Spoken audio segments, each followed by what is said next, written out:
Hey everybody, welcome back to the Hormone Hacker Revolution. I'm your host, Dr. Michelle Sands, and throughout this event, my goal is to empower, inspire, and educate you so that you can really balance your chemistry for more energy, better sex, improved moods, and you can really enjoy your life.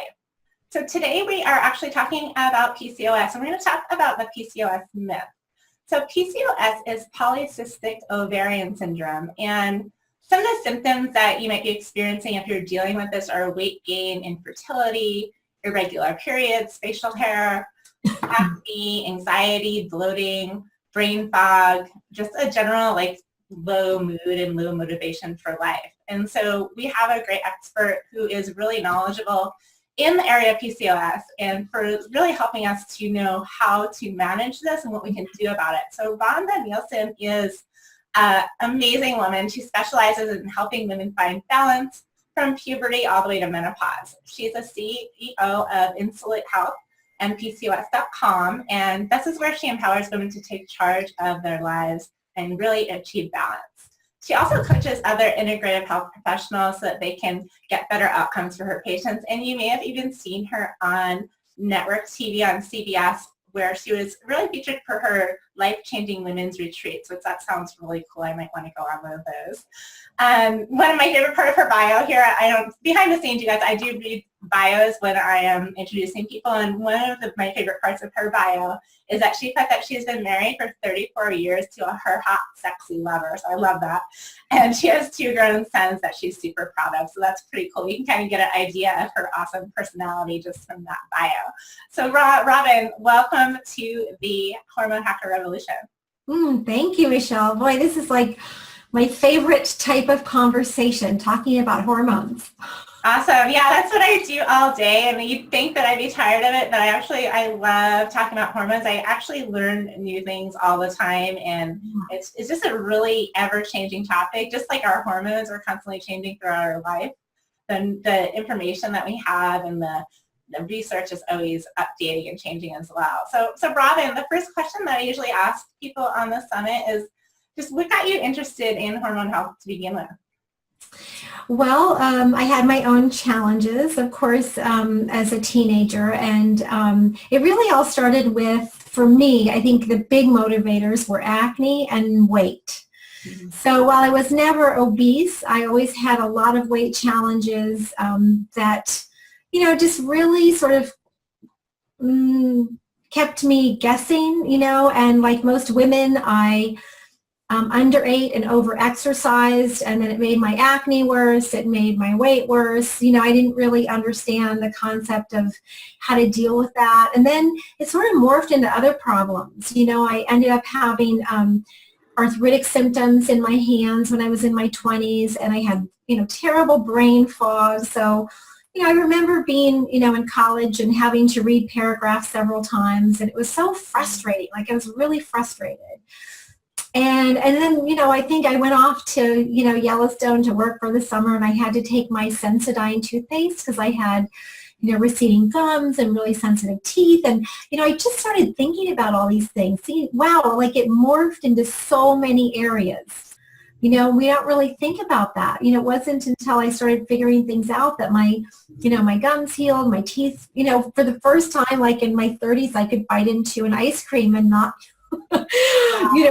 not have horrible headache and this horrible sensation, like just simple things like that were just part of my childhood. Horrible bloating and just a lot of digestive pain. I remember going on a date with my hot, sexy lover. We got to go on an airplane, a private jet to have dinner in Sacramento, just, for fun with some other friends. And I remember having to unbutton my pants because I was so uncomfortable. Like it just was the worst.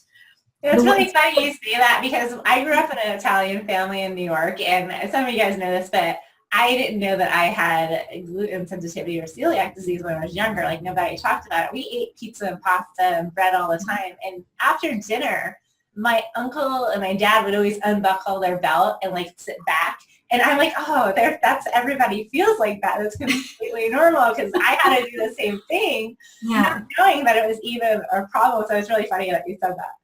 Yeah, and for me, it was really embarrassing. Like I don't think anybody knew, but and then just that my focus was on that. Like I wasn't present and enjoying the moment because I was so, conscious about my acne, and I couldn't wear scoop necked blouses, or I couldn't wear anything that was low in the back. I was really shy and embarrassed about wearing a bathing suit. So it really limited my social activity as a teenager in junior high and high school. And so anyway, then, fast forward, I was running a large business with my husband, and my father's physician was an endocrinologist out of Santa Barbara who actually was really at the forefront of integrative medicine. She actually ended up working with a group of diabetics, which was not her first choice because at that time their prognosis was horrible. They only continued to get sicker and sicker until they died. There was the American Diabetic Association diet was not serving them. And there was no path to recovery, and that really frustrated her. So as a young physician, probably 25 years ago, she basically said, okay, stop doing what you're doing and go home and eat whatever you want, and let's, keep track of your blood sugar, and let's change this. Like, let's come up with a new plan. So she actually was able to sort of reinvent the wheel around diabetes, was able to reverse type 2, no problem, was able in some cases to reverse type 1, and then she found, oh, and by the way, by managing insulin and cortisol, which are our two big hormones, it actually is anti-aging. Right? And so she ended up just, being an absolute pioneer in that field. And so when she wrote her first book and had her first cookbook out, my dad bought me her books. And of course, I couldn't put them down because they had case studies in them. And I thought every case study was me, and then I wanted to know how she solved it. So, well before I went back to school to become an integrative nutritionist, I started changing things a lot. When my kids were teenagers, I cleared the house. I realized I had all the power. If I was upset with what my kids were eating at 5 o'clock when they were starving, it was my fault because I brought home the food, right? So I just made a pact with myself that I would only bring home things that they could eat anytime. And I picked up the big, huge, 50-pound microwave and carried it out the front door and down the stairs, and they freaked out. They said, Mom, where are you going with the microwave? How are we going to cook? This is probably 10 years ago, or no, gosh, 13 years ago now. And I said, well, you're going to learn, on the stovetop and in the oven. And so I made these, real radical changes, and, some of their friends became really healthy eaters because of it. My kids went off to college, and, they could cook, and they didn't gain any weight, and, they were just really well balanced. And so it was quite a transition. And then I ended up, getting a second career, and so I went back to school to become a nutritionist, and ended up working in a clinical setting because that's really where I love being. So that's a great story. I love when you were talking about going on that date, and you were talking about how your focus was more on the weight and the acne than it was on the experience that you were having. And I hear that from a lot of women when it comes to whether they're dealing with weight problems or they're dealing with thinning hair or facial hair. A lot of times we put so much energy into that thing, worrying about it instead of doing something about it. So that's one of the reasons why we're doing this summit, so you can actually have the tools that you need to start, making those changes. So let's talk about PCOS. First of all, let's talk about what PCOS is for anyone who isn't sure what that is.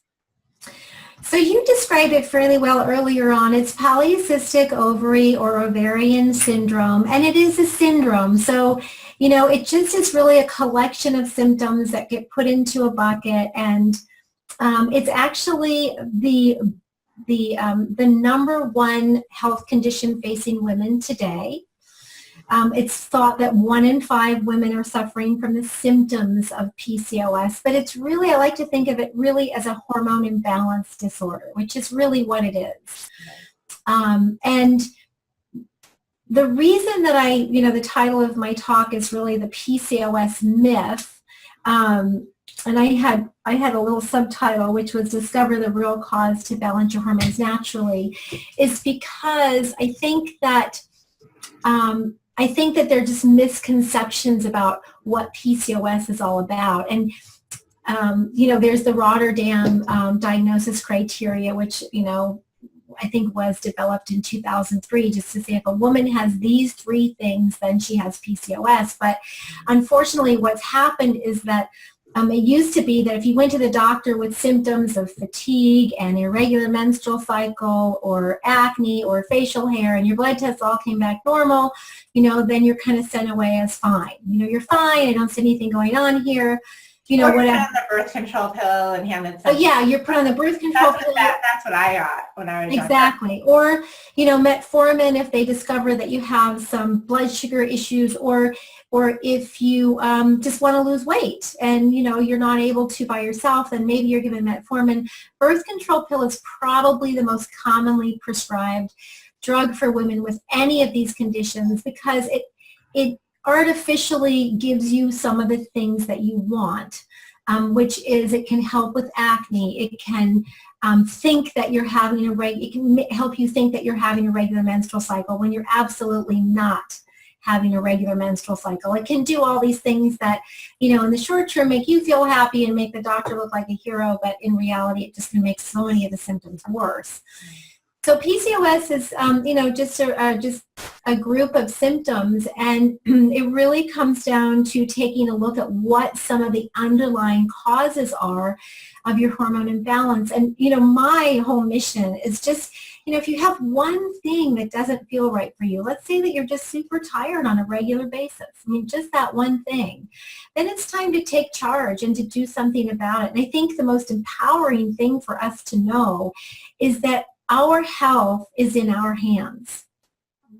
Yeah, so true. And, it's really interesting because you're right. I think several years back, women would be going to their, family physician or their, primary care practitioner, and they'd be presenting with these symptoms, the weight gain, the infertility, the acne, maybe their hair was thinning, maybe they were just depressed. And they, like you said, they would be turned away with saying that, well, that's just normal. You're either getting older or you had a baby recently or you're just, you're growing up now, whatever it would be, just kind of like pawned off. Or they would be given this diagnosis of PCOS and a prescription, whether it be the metformin and the birth control pills. So unfortunately for a lot of women, and this, I did this in my younger years too, before I, got into natural medicine, was I went to my doctor told me what I had and then gave me the pill for what I had, and then that was it. That was all I could do, right? And so that's the mistake I think that a lot of women are the trap actually that a lot of women are falling into, is they're going to their doctor, getting a diagnosis, and then being given something for it, a prescription, and thinking that they're done dealing, that's what they have to deal with for the rest of their life. So I love what you said about, like, you don't have to, if you have one symptom, like, that's the time to start, seeking out, looking for answers. And not to say that your doctor is wrong, we shouldn't listen to your doctor, but that's not the solution. It might be covering up some symptoms, and it might be the right thing for you. Maybe you need to cover up some symptoms while you're healing, but you got to make sure that you're healing at the same time. So let's talk about some of the things that women can do if they have these hormonal imbalance or some of the symptoms associated with PCOS. What kind of things can they start working on? So what's interesting is that, when I first started learning about all this, well before I went back to school, it really came down to those 2 big hormones that I talked about earlier, which are insulin and cortisol. And what's interesting is that with symptoms of hormone imbalance, and a lot of what we've talked about already, which is, a lot of it is irregular menstrual cycle or infertility or even hot flashes. You don't have to be in menopause or perimenopause to have hot flashes. You can be in your 20s, right? Women in their 20s have hot flashes. You can, just if you have fatigue or gosh, help me out with some of the other symptoms. So anxiety. Anxiety, depression. Yeah, so all of these symptoms, it's interesting because what happens if PCOS is left untreated or you don't take charge of it, it morphs into diabetes and heart disease. right? So you're on that trajectory for really a blood sugar disease. And when I said, if you have just the smallest thing that is not working for you, it's time to take charge. That's because there is no magic bullet. Like, there's no simple solution. There's no drug that's going to pull you out of this. And all the drugs that are offered, which are the birth control pills, metformin, spironolactone, which is used for facial hair growth. That's an anti-epileptic drug, by the way. Those, like you say, Michelle, those are short-term fixes, perhaps, if you need it. I'm all for that. But just know that it's not a long-term solution. So drugs, in my mind, are really for short term. They're for really short term to get you over a hump, or if you're not willing to actually do the work. Right. Yeah, right. So let's talk about some of that work. Like, what kind of, we talked about blood sugar imbalances, so obviously there's some nutritional components that come in along with sleep and stress reduction and things like that. But what kind of diet would you recommend for someone who thinks that their PCOS symptoms could be related to their blood sugar? So one of the biggest things you can do, as I was talking about, just regulating those two big hormones, insulin and cortisol. So you just want to manage your stressors, right? What is stressing out your body? And it can come from a lot of different areas. And that's where, the PCOS myth comes into play, because there are a lot of different aspects that stress your body out. And the wrong types of foods is probably the biggest one. So we know that just by changing your diet to a more whole, real foods diet can have the biggest impact. And just like you, I had, a wheat gluten intolerance that really just made my hormones go crazy. And until I figured that out, I was not able to regulate my moods or or my weight or, anything. So, figuring out what foods work for you, I really like paleo to start, even though it may seem a little bit restrictive, only because grains can turn into sugar so quickly. So even if it's not a gluten-containing grain, really try to focus on lots of vegetables. I mean, I'm not even too worried about the starchy vegetables. Right. Just lots of non-starchies, add in a little bit of starchy. You don't want to go too low carb, because if you're too low or too high, it's going to cause stress. Mm-hmm. So just think about how you take care of yourself in the form of stress. So for instance, even lack of sleep, that's way too stressful on the body, raises cortisol, raises insulin, right? Toxins. So toxins in your environment are a really big deal. Toxins in your home, what you put on your body, your skincare, what you shampoo your hair with, your cleaning products. We know that even Windex causes cancer in a very short time in rat studies. So we're bombarding our bodies. We know that women with PCOS just tend to have higher toxin levels. So if you can just learn how to detox your body to support liver function, digestion, that's huge. Those are all the underlying deal breakers that can cause all those hormonal symptoms of PCOS.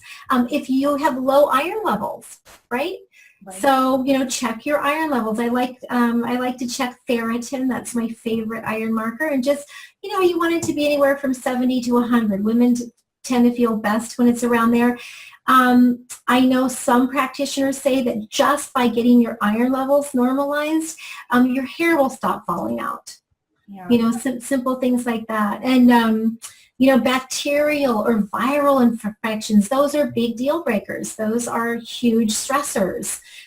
Poor microbiome or just poor gut bacteria balance, huge stressor on the body.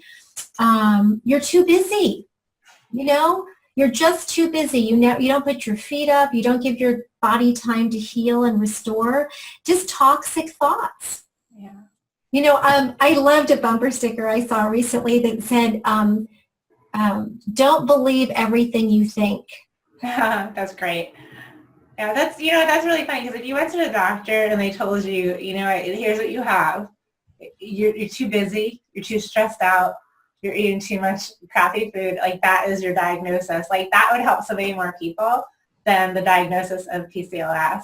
But I want to ask you a question. So you were talking about diet and talking about getting rid of some of the grains because those are inflammatory and they can cause issues in the gut. Then you mentioned like going low carb, but not too low carb. So can you kind of touch on that? I know that there's a lot of people out there that are proponents of the ketogenic diet for PCOS. What's your take on that? Yeah, so I'm really mixed about that. So a ketogenic diet, I think, is good in some circumstances, especially to start. What happens is we don't know enough about something, and then we jump in with both feet, and a ketogenic diet is meant for short term. Yeah, I like to do, with my patients that want to try the ketogenic diet, I like to do a little bit of the cycling with it where there's absolutely feeds. And I think that helps for balance. It helps to have a social life. Like if you want to go out with your girlfriends and not worry about like having a carb those days, you can still do that. You can still have a glass of wine. So when you're doing the cycling, not only is it easier on your body physically, but it's mentally, emotionally easier for you too. And like you mentioned, stress is one of the triggers here. So you don't want to be stressed out by your diet. So I agree with you on that. But also the ketogenic diet, it depends on what type of ketogenic diet you do. And you do a ketogenic diet that is really high in fat. There are many, many women with PCOS who don't metabolize their fats well. So now all of a sudden you're going to have this horrible acne that you never had before. You're going to feel worse, like bloated and feel terrible. So you need to work, I think, with a healthcare practitioner and definitely cycle it, just because you've got to, like for me, if I did super low carb all the time, I would be an exhausted mess. Like you've got to have carbs for energy. It's really, really important. So it depends on where you are. You know, if you need a kickstart, I think a ketogenic diet is an awesome place to start. 2 weeks max, and then go off for a week, and then you could try it again, and just listen to your body. The biggest takeaway, I think, if you only take away one thing from this interview today, is to just become aware of the signals that your body is giving you, because your body whispers. Starts whispering and saying, I've got this going on, and then we don't listen, and then starts talking a little louder, and then pretty soon it's screaming at you, and by that time you're feeling terrible. And I love Dr. Mark Hyman's FLC. By that time you're feeling like crap. Yeah, well, it's so true. Like, our symptoms, that is really your body's way of telling you there's something wrong. So if you pick up on those and then you evaluate what you're doing in your lifestyle, I think that is your key to living a long, healthy life. And I totally agree on diet. You really have to listen to your body. There's no one size fits all, even therapeutic diet for a specific condition or a specific person. You really have to make your own diet, take the guidelines and see what really works for you, see how you're feeling, how your bowel movements are, how you're sleeping, your moods, if you're satiated, if you're not satiated, your energy levels. I think those are all important to come into play. And one other thing I want to ask you is for iron, do you recommend certain foods, upping certain iron-rich foods, or do you recommend a specific iron supplement? Yeah, iron-rich foods absolutely are really beneficial, but I do recommend supplementation with a heme, HEME type iron supplement that is really easy to absorb and utilize, so you don't get constipated and you can actually build your iron levels. And if you're a woman who is menstruating, you need iron. I still think it's really important to test at least once a year, because iron can also be toxic. Too high levels of iron are definitely toxic, but test for sure. And then support yourself. It's, they're just deal breakers, right? So if you're low in iron, your body's going to be stressed. You're not moving oxygen like you're supposed to. So look, what are those things that are constantly stressing out your body that you can just tweak right now that are going to take a big load off? So true. And so are there any other tests that you recommend, like hormone testing for people who think they might have PCOS or have been told they have PCOS? So my favorite tests to run are, so I think this is for women and men of any age. You want to manage your blood sugar first and foremost, right? Because that is going to keep you healthier in the long run than anything else. So you want to run your fasting glucose, you want to run your fasting insulin, you want to run hemoglobin A1C. You can do a glucose tolerance test if you want, but that's a real hassle. I just like really monitoring those 3 tests. And sometimes you're going to have to ask your practitioner for these tests. Most practitioners will run the fasting glucose. Some will run the A1C, but it's rare if you don't ask to get the insulin run. So, it's up to you to like just keep asking, be the greasy, squeaky wheel, whatever the saying is. So if you ask enough, you're likely to get that run. And if they don't want to do it, find another practitioner, find someone who will run it for you. Yeah, and then you can also order tests yourself now. Yeah, exactly. You can find websites that are, yeah, but keep track of your insulin. And then second, we're really interested in our hormones, and oftentimes our hormones get run and the doctor looks at them and, might say, oh, this is a little high or that's a little low, but you don't really come away with any takeaways. So right now, actually coming up about the time that the interviews will air, I'm doing an interview with the medical director of Dutch labs, so Precision Analytical, and we're actually running a special on doing the Dutch test, because what I think it'll do is, I love that test, so big promo for Dutch here, because Dutch is a test that I run all the time in my practice. I love it, and it actually will show you why when your insulin is high, you go down the androgenic or testosterone, DHEA, pathway, and estrogen pathway, and your poor progesterone gets completely left out. So it's really awesome to see how your lifestyle habits, like what you're eating and how you're exercising and how you're managing your toxins and all of that, can lead you down the unhealthy pathways, very imbalanced. So that's a test that I really like. We have a really awesome special going on for that. So if you connect. So for anyone who doesn't know what we're talking about, the Dutch test, it's a dry urine comprehensive test for hormones. And so it's a little different. It's a test that you actually do at home, and you'll actually urinate on these little test strips, almost like doing a pregnancy test kind of, and then you let them dry and you send them back to the lab. And this is done 4 times throughout the course of one day. So rather than just getting one like pinpoint reading from a blood test, you'll actually get a pattern for your cortisol and for you're going to find out your sex hormones and your DHEA and your melatonin, but not just the levels, but also it's going to show you what pathway they're going down, how they're metabolizing, how you're methylating. So there's so much more information on this test than on your typical blood test, and it really helps to know the why behind the what. So that's one of the reasons why I run that test a lot in my practice. So yeah, it's a great test. So thanks for bringing that up. Yeah.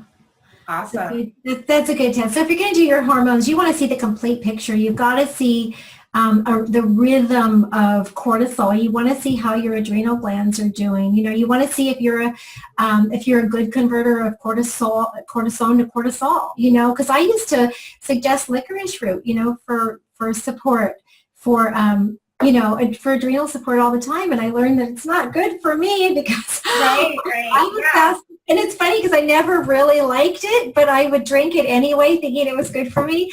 And then when I saw the results of my test, I'm like, oh, that's why I don't like it. Yeah, it's really true, because even like if you're Googling stuff and you could see like, oh, this thing is good for this imbalance or this deficiency, unless you know why you have that imbalance, it's really hard to know if that's really the right thing for you, and you could be doing something that's going to make you feel worse. So it's really good to have the information. We always say to test instead of guess, because guessing could take you years and years and years, and testing will give you information so it doesn't take quite as long. So while I'm talking about how long it takes, like how long would someone expect once they're changing their diet, once they're understand their imbalances, how long might it take to use lifestyle to start to get some relief from their symptoms, like maybe the acne start to go away, energy levels lift up, periods start to get a little more regular, moods? How long can someone expect to have to deal before they start to see the benefits? Well, gosh, you can see benefits so fast. What's so cool is that your body can get more insulin sensitive practically overnight by just getting a good night's sleep. So it's very cool. Within a week or so, you're going to be feeling so much better if you really jump in with both feet. It's when you resist, and you say, oh, my best friend, she asked me one day, she said, Rob, how can I lose weight? And I said, well, for me, it was just getting wheat out of my diet. I just get the grains out of your diet for a short time. And she said, oh, I can do anything but that. And yeah, thank you for saying that, because that is one of the struggles I have in my practice and in my group programs. In the second month, a lot of times we'll pull grains out, and people have so much trouble with that. It's so addicting. And do you have any tips for someone who might? Well, here's they need to pull the grains out, they just can't do it. Well, here's the funny thing. That's why I say if you jump in with both feet, you're going to see changes really fast. A year later, she asked me the same question. And guess what? A year later, she was ready. Yeah. So if you jump in with both feet, you're going to see changes really, really fast. And keep in mind, it depends how far along the spectrum you are. If you've, let things go for a while and you really have some profound changes, it takes quite a while for our cells to turn over and for our pathways to sort of change around. So, you want to, number one, it's a lifetime. Like I didn't do this and then I don't do it anymore. Right. This every single day. But you want, you're going to see some profound changes in a week if you jump in with both feet. In 3 months, really profound changes. And after a year, you're going to be a different person. Yeah, and after that first initial week, 2 weeks, and you're starting to feel better, then you're not craving and you're not even wanting that stuff that makes you look and feel so horrible anymore. So it's that beginning, like the jumping in. It's like you mess up jumping with both feet. It reminds me of when you're getting into the pool and it's a little bit cold and you're trying to like ease your way in. It takes so much longer than the guy that just like jumps right in, right? My husband will jump right in and he's fine. And I'm like, I should have just jumped right in. So I love that. Yeah. One of my colleagues, I really love her. She's written some great books. Tana Amen, Dr. Amen's awesome. She said, you've got to jump the canyon. You've just got to do it. So the longer you resist, the longer it takes for you to reach your goals. But whatever your path, it's just right for you. Wherever you are, it's just right. Because when you're ready, you will make the changes necessary to feel how you want to feel.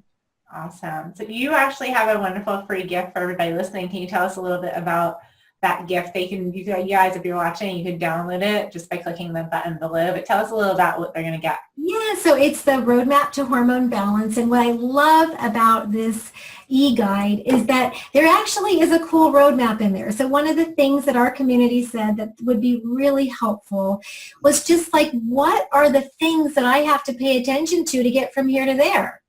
Right. And so we made this really cool roadmap that actually, it sort of looks like the Candyland game. Awesome. My favorite games as a kid. And so it has really pretty colors. And it's just like, yes, you need to replace missing nutrients and you need to get your sleep and you need to test, don't guess. And, you need to surround yourself with like-minded people and you need to pay attention to the food that you're eating. And even when you eat your food is critical for that hormone balance. So not only your food choices, but, eating within an hour of waking and every 5 hours and 12 hours between dinner and breakfast and all that, like that matters, right? And the type of exercise you do, like crazy big deal for balancing hormones. I mean, we have women in our community who are still like doing boot camps and things like that. And they're so stressed out and it's keeping their hormones in balance. So how you move, how you exercise is huge for hormone balance. And so just all those little things along the way. So you'll get, some things to really pay attention to, and then you'll get your nice roadmap. Thank you so much for that. And then you also have a PCOS cleanse coming up for anyone who's watching this and is like, this is me, you guys are talking exactly about me. Can you tell us a little bit about that cleanse? And when you guys download the roadmap, you'll get some more information also about the PCOS cleanse as well. Yeah, so that's coming up in October, and it's great because we just tend to hang on to toxins. And we get them from everywhere. Even if you're really careful, we just, for some reason, like to hoard them.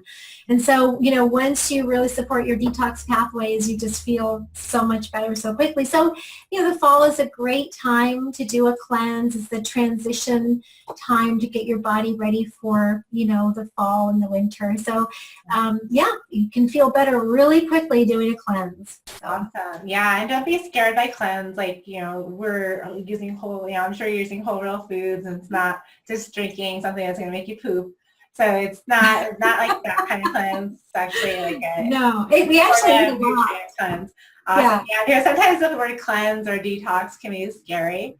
Yes. We're talking about like, cleansing your body of the stuff that's not supposed to be there so that you can put the stuff in that is supposed to be there and it can actually do its job. So that's what we do when we're doing those types of, we have a metabolic rehab program that we do with our patients. And yeah, it's all about removing the things that are causing the weight loss resistance, the acne, all the things that are causing that dysfunction, and putting in the things that are, actually going to serve you. So yeah, so don't be scared of cleanse. So anyway, you guys, download that for a gift. I hope you enjoyed this interview. I hope you guys learned a little bit about PCOS and some of the symptoms and some of the things you can do to overcome those symptoms associated with the syndrome. So thank you so much, Robin, for being here and sharing all of your knowledge with us. Thank you, Michelle, for having me. Awesome. And you guys, thank you so much for being here. I know that your life is super duper busy, and I just want to give you guys a virtual pat on the back for showing up and doing something that's going to benefit you and your family. So hopefully you have a wonderful rest of your day, and we will see you back at the Hormone Hacker Revolution. Take care. Bye-bye.